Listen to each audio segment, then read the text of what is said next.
Welcome back. Today, we're going to break down exactly how a simple, everyday comment about a restaurant worker somehow landed in a national security file. Seriously. This story is a perfect case study of 21st century surveillance, and, well, it's pretty eye-opening. Okay, so here's where it all begins. A user on Reddit, in a group called r/Kitchen Confidential, which is basically a space for chefs, cooks, servers, you name it, posts this. It's a passionate, plea for basic decency. Just feed your workers.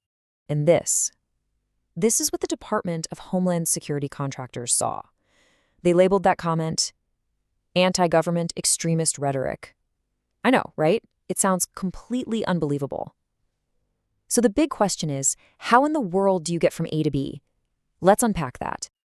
Okay, first up, the geographic trigger. And here's the thing, it didn't start where you'd think at all.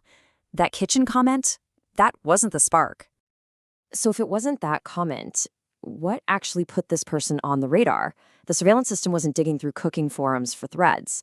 No, it was doing something else. It was basically scanning a map. And this right here, this lays out the disconnect perfectly. On one hand, you have what DHS claimed, that a comment about feeding kitchen staff was some kind of extremist threat. But on the other hand, you have what really happened. The user got flagged because they made some anti-ICE comments, and they did it in a subreddit for a specific region, a region that happens to be near a federal facility. So let's break down the real triggers. First, location. They were posting in the r/Rio Grande Valley subreddit. Second, proximity. That area includes the Edinburgh Border Patrol facility. And third, keywords. They were talking about anti-ICE stuff in that specific zone. You see what's happening? They were essentially geofenced.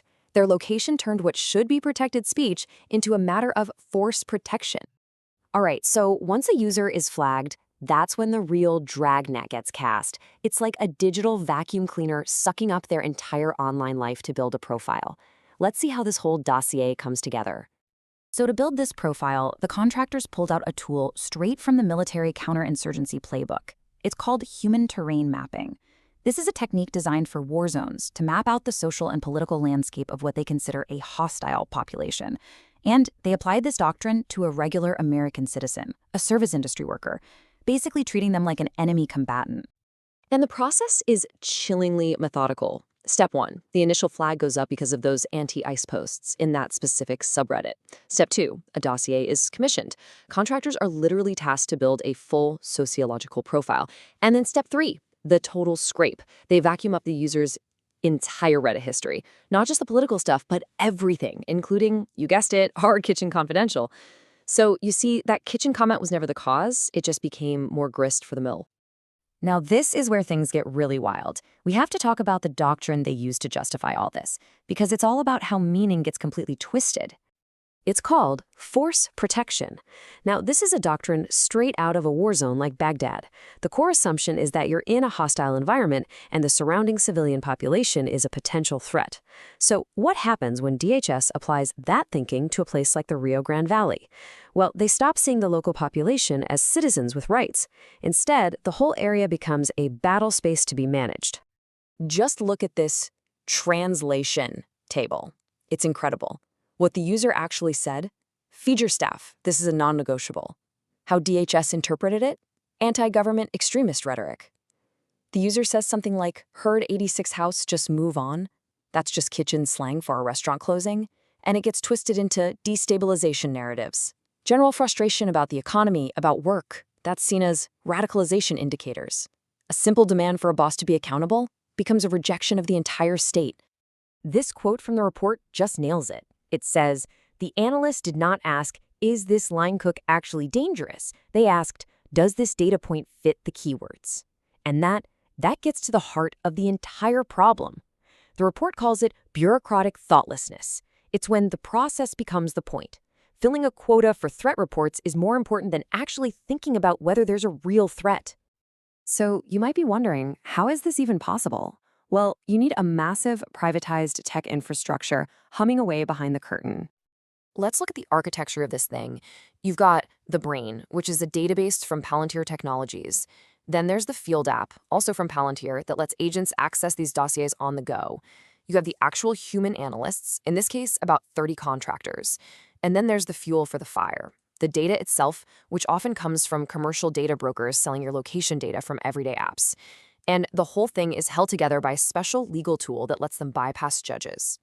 And that tool is the administrative subpoena. Now, think about this. It's a legal demand for your data, but it's issued directly by an agency like DHS. They don't need to show probable cause to a judge. They don't need a judge's approval at all. They just send it off. And that's exactly what they use to force Google to hand over the personal information of this anonymous Reddit user, completely bypassing the Fourth Amendment. Okay, so all of this brings up a pretty chilling question, right? How would you know if you're caught up in a similar dragnet? Well, the report actually gives us a way to sort of audit our own risk. First things first, there's no public list you can check. You can't just look up your name. The whole point of the system is that it's invisible. But what you can do is compare your own online behavior against the exact same checklist the DHS contractors are using. So let's do a quick force protection self-audit. Think about it. Step 1. Geographic risk. Do you post in online forums that are related to areas near federal facilities? Step 2. Content risk. Do you ever use keywords like ICE or even just talk about labor issues or frustrations with the economy? Step 3. Community risk. Are you part of any labor-focused groups or regional communities online? And finally, technical risk. Do the apps on your phone have access to your location data?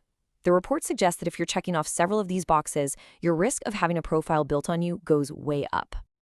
And this is why all of this is so important. The system, and this is a key quote, generates false positives by design to justify its budget. Think about that. Its main purpose isn't really to find dangerous criminals. It's designed to find data points that check the right boxes that fit the collection requirements. And why? To justify its own existence, to justify its own budget, and to keep growing.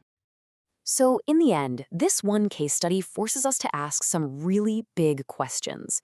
What happens when bureaucracy, powerful military doctrine, and incredible technology all come together and operate without any real critical thought or oversight? In an age of automated surveillance like this, what is the real cost of thoughtlessness? Thanks for joining us for this explainer. They think no one's watching. Eyes on Intel.